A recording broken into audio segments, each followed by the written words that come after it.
Mrs. Doubtfire is a family law movie.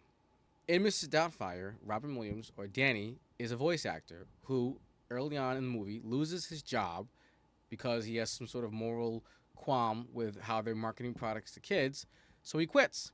He goes home to his wife, the wonderful Sally Fields, who is some sort of corporate architecture lawyer. I don't know. She's clearly the breadwinner in the family, and Danny decides to throw an epic party for one of his kids. There's a donkey there. There's loud music. Kids everywhere. So Sally Field comes home, and the house is a complete disaster. So Danny clearly did not approve that party with her prior to him throwing the party. So what happens? Well, I guess their marriage had been strained for some time because Sally Field tells Robin Williams that she wants a divorce. Very sad. It happens. Now, this movie came out back in 1993, and you do not want to be a man in divorce court back in the early 90s, and here's why. They go to court for the preliminary hearing or the first hearing, and I don't know what state this takes place. I think it's California. I actually know. I'm pretty sure it's San Francisco. I don't know California law, but let's pretend that this case happens in Rhode Island, Mass, or Connecticut, the three places I can practice. So they go into court, and the judge looks at Danny and says, "You have no job, you have no place to live, and no explanation as to how you're going to get these things. So why would I let the three kids stay with you?" So the judge awards temporary custody, which is in the children's best interest, which is the standard that family courts use pretty much across the nation, and awards temporary custody to Sally Field, who then and Danny gets to see them on weekends or something like that, like one weekend every other weekend or something like that. It's really stupid. It's very bad.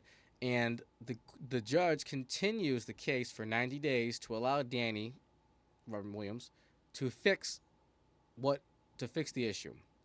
So now Sally Field has the kids. Danny is working hard to meet all the requirements of the court, and Robin Williams, Danny, ends up finding out that Sally Field needs help after school with the kids.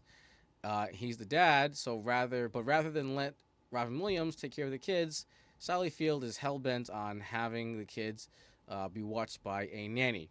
Very odd decision, but she's upset and they are going through a divorce, so these things can happen. So Robin Williams decides that in an effort to earn money and see his kids, to become Mrs. Doubtfire with the fake accent, the British accent, everything. So things are going great with Robin Williams as Mrs. Doubtfire, but ultimately the whole thing falls apart when they're at a restaurant and the mask begins to fall apart because I think he does like the Heimlich maneuver to save somebody's life or something like that. And then Sally Field discovers that the wonderful Mrs. Doubtfire is actually her soon-to-be ex-husband. So what happens? They go right back to court, and the judge is not happy with this ruse. A buddy of mine, Christopher Rodriguez, told me that hey, the plot's kind of weird because why wouldn't Robin Williams just get a job as a janitor at the kid's school or something? But there's a million ways he could earn money other than dressing up as Mrs. Doubtfire. And he's right, because the judge is not happy, doesn't buy it, thinks that Danny needs psychological help, and ultimately awards full custody to Sally Field and allows Danny to have supervised visitations. I'm not sure why that has to happen. He's not really a threat. There's no evidence he's a threat to the kids or their safety or anything like that. So, again, early 90s, bad time to be a man in family court.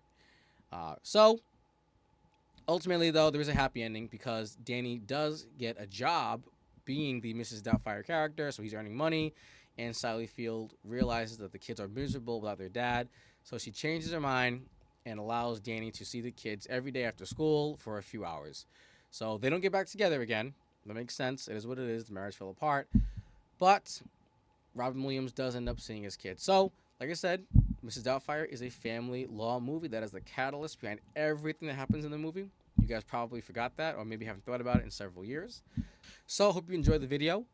Please feel free to like, comment, subscribe. If you have a family law question, give me a call, 401-556-6552. And until next time, be well and take care.